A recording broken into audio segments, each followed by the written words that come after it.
Coffee doesn't arrive fully formed. It's built slowly through family, sacrifice, and time. At Tinta, the story begins at home and grows at work.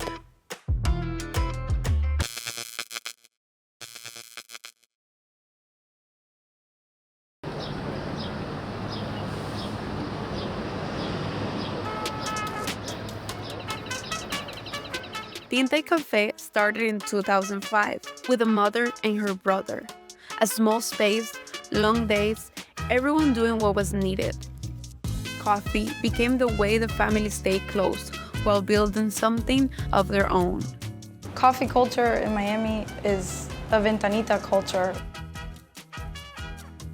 You go and you share your thoughts, whether it's 5 seconds or a 2-hour conversation just by meeting somebody. So I think that's part of like the Miami culture too for coffee. How do you move from getting inspiration from another coffee shop to making this your own and unique? You know, you go to restaurants these days and it's like you place your order, they give you a number and you go sit down somewhere. You know, it's very impersonal. I feel like here we make everybody feel like they're part of Tinta y Café. Especially with the new coffee blend that we're roasting now, like I'm trying new flavors and I'm asking them like, oh, what do you think about this flavor? And they give me their advice if they like it or hate it. It's not just coffee, you know, we're passionate about the food program here. And I love that you have the glass, the window, and then you can see people make your food. It feels way more personal. And I think that's also a cool thing. Very appealing. No, I love that. I was watching myself. I was like, oh, it looks so cool how they make everything, and you can actually admire the process of creating the perfect croqueta. A lot of the times kitchens are in a back corner, nobody sees it, nobody really gets to see how everything is done. So here you'll see people kind of like crouching over and be like, oh, is that really what's in it? There's a dialogue with the chefs as well, which being a chef myself, it's always nice to have that encouragement from somebody, and being able to see them enjoy it is like... The appreciation. Yeah.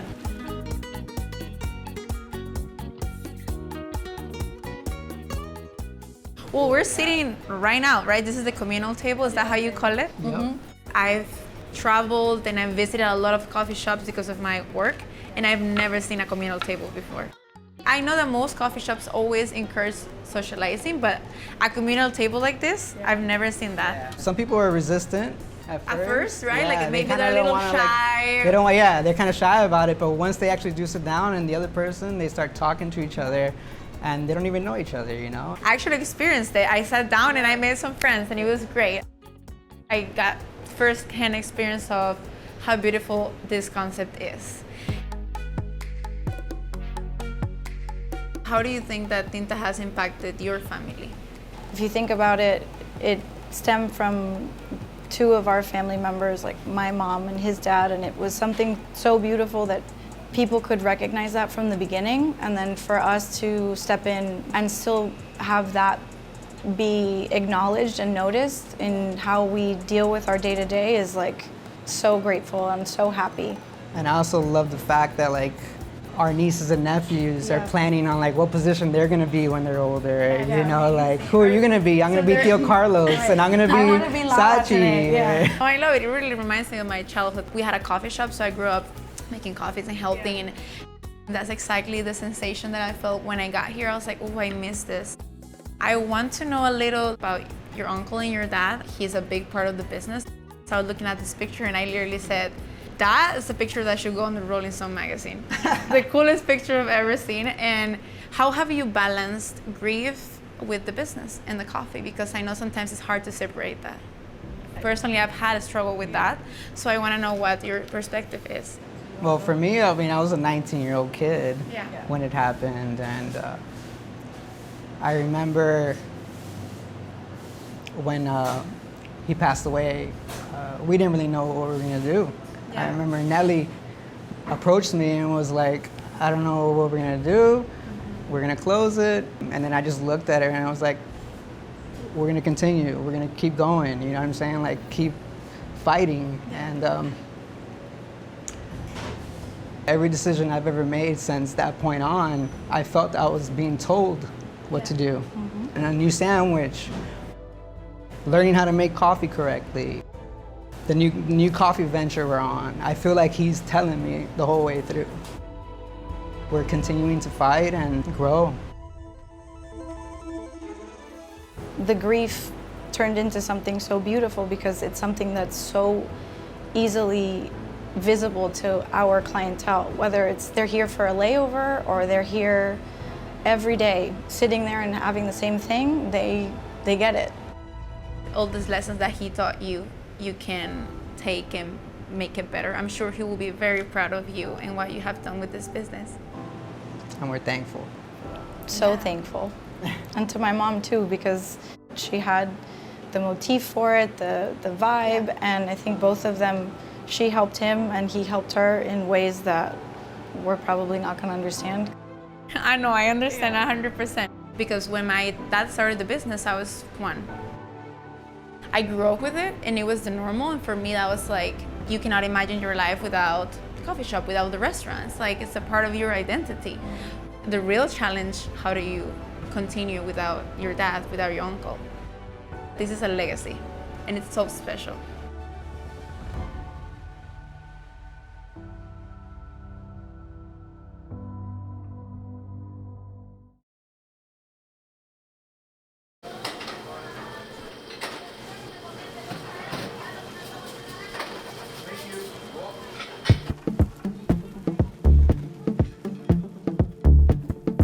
"20 years later, the work continues, but it doesn't stay the same.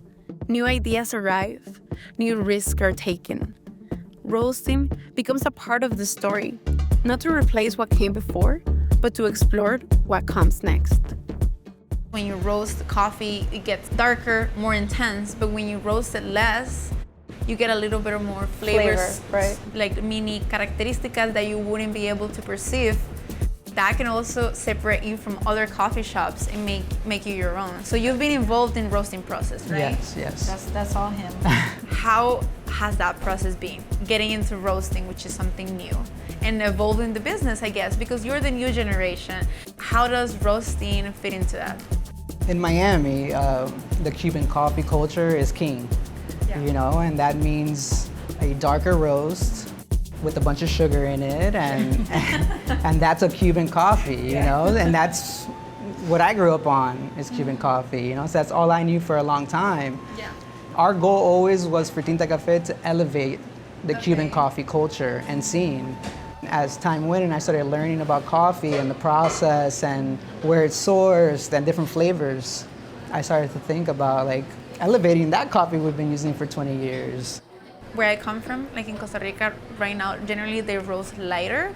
So coming to Miami was like, oof, a strong coffee. That's like very, very dark, right? And I can appreciate like the method, the story behind it, culturally, what it means for Miami. And I feel like Tinta y Café developing this new roast also gonna set you apart and pull you more into the specialty coffee world. I already knew what I wanted, you know, because I want to stick to our Cuban culture, you know, but I want to introduce maybe another flavor that they never tried. The Cuban culture, they think that robust flavor is caffeine. Yes, I feel like that's one of the biggest misconceptions in the coffee Yes, world. they think it's caffeine and they're like, oh, this is too light or this is not strong. And it's like, no, it's just not, your palate is not going crazy when you give them that, when you drink this stuff, you know? Yeah, no, and, I get it. We partner with Golden Bush Coffee and we're using a Brazilian bean. We've been playing around with the profile and this is our third flavor that we're gonna introduce to the clientele and see what they think. And then I think after this one, we'll make a final decision on. Okay, so you've been trying, like in a trial period. How have your clients reacted to this new roast? Some people hate it. Okay. You know what I'm saying? But that's part of it. that's change, Not right? not everyone's gonna And, love it. and I get it, you know what I'm saying? I feel like there's a coffee for everybody. You know, at the end of the day, taste buds are different and you're not gonna convince the person that likes dark roast coffee that The light is the best. that light is better, you know? Palates change too. Exactly. I think it's also how you package it, right? So like we've kind of introduced our coffee little by little. We didn't say anything, it's just kind Oh, of really? You waited to see if they realize? through And it. some people didn't even notice. Right. we heard that you won a Michelin Bib. How do you feel about that? Do you think that changed the success? I didn't even know there was a thing called the Bib Gourmand, which is for, you know, a little bit more affordable places. I think it's for 2 people under $50. You could have a nice meal and good experience. When they said it, I was total shock, like almost in disbelief. Like, really? I love that. It makes it more genuine because you weren't trying actively to get it. It was just a recognition. And it was also rewarding, you know, to know All that your hard work. somebody noticed it, you know what I'm saying? And 4 years in a row now, so back in 2021, I wasn't expecting it.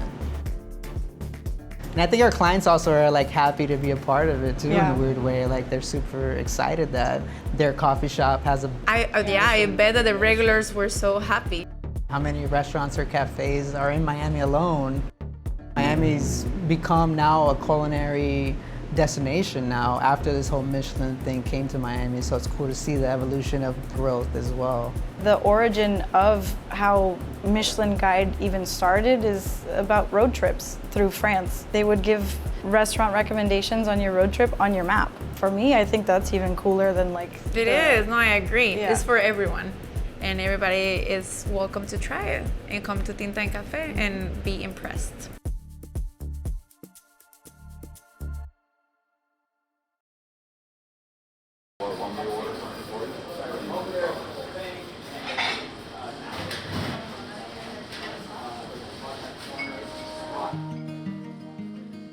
Through every change, family remains the constant. Different roles, different voices, same commitment. The cafe moves forward because family moves together.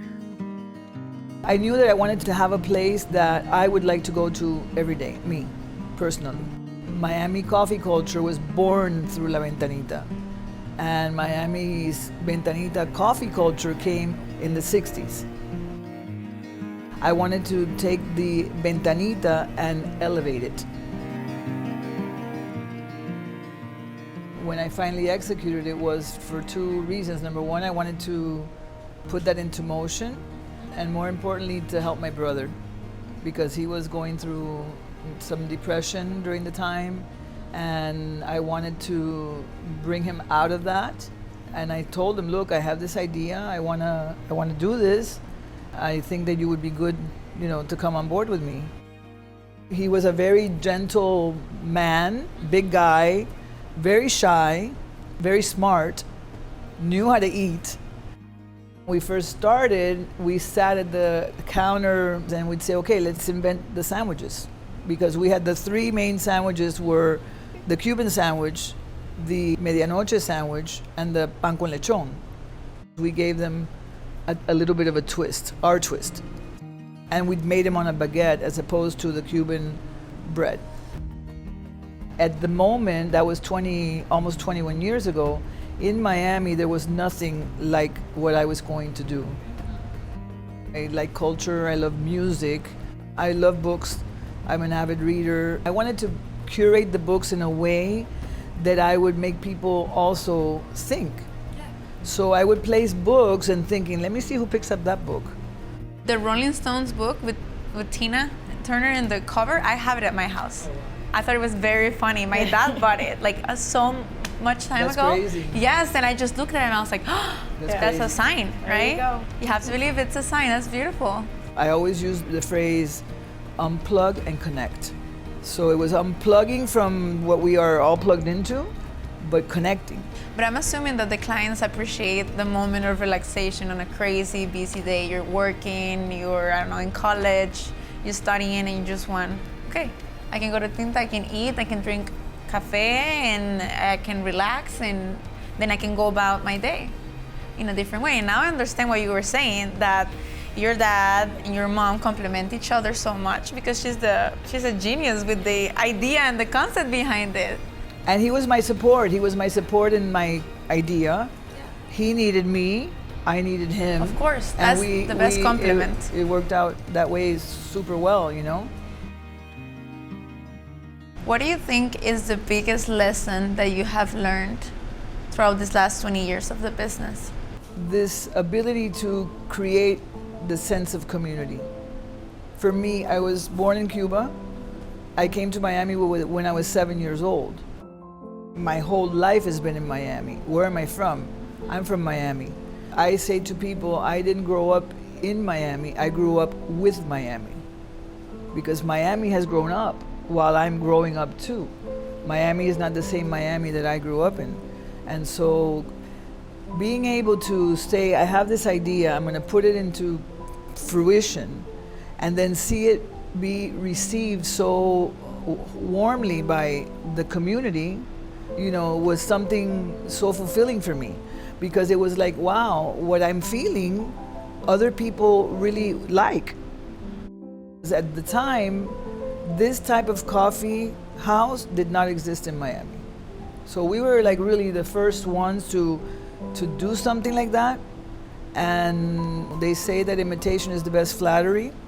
And we opened that door a little bit to other people being able to do that. And Miami's grown so much that it can hold. I always think that there's space for everybody to succeed in coffee. And we're not enemies. I feel like the more coffee, the better the community is. So I appreciate that you say that, because I feel like there's room for everybody to grow. The wheel's so big. Exactly. Yeah. Exactly, there's enough to go around. What do you think is the biggest lesson that you learned from your parents? For me, it would be, hard work pays off. I was waking up at 5 in the morning and like baking everything, and like I've never done that before. I never really gave it my all. I never had this kind of discipline, And I think it helped knowing that I was doing this for my father and things like that. From like a family standpoint, she taught us to always be true to yourself, never waver. The fact that we're able to do this for such a long time is because of that. We didn't waver. We stayed true to what we believed in, and it's come back tenfold. From a business standpoint, Tinta's been an evolution. When you guys first started it, it was plug and play, figure out what works, whether it was coffee, the pastelitos, all of that. And as a kid, and then becoming an adult and realizing that, and then pursuing it on my own, being around it and being able to then implement that and see how much it changes. Like we joke, we're like, Tinta's a real restaurant now. Like we're real now.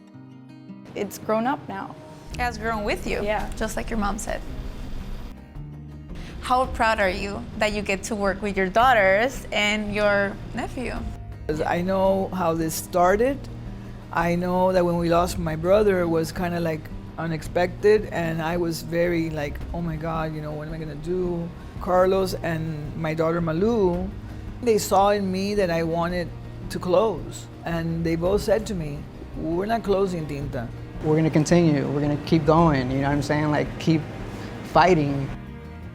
I'm super proud of my kids, and I have to say that the growth of Tinta, where we are today, is because of them. I knew I was gonna get an answer like that, because when we were doing the first interview, where I was sitting, I could look at you, and every time that your daughter would talk or your nephew would talk, it could see it in your eyes how proud you were. It was beautiful. I loved it. I had the best view. I could see you looking with admiration at your family and being so proud of them. I'm very proud of them. You can't imagine how proud I am of them. Shaped by family, built on trust. Tinta y Café stands as proof that when people build together, what they create lasts. Salud.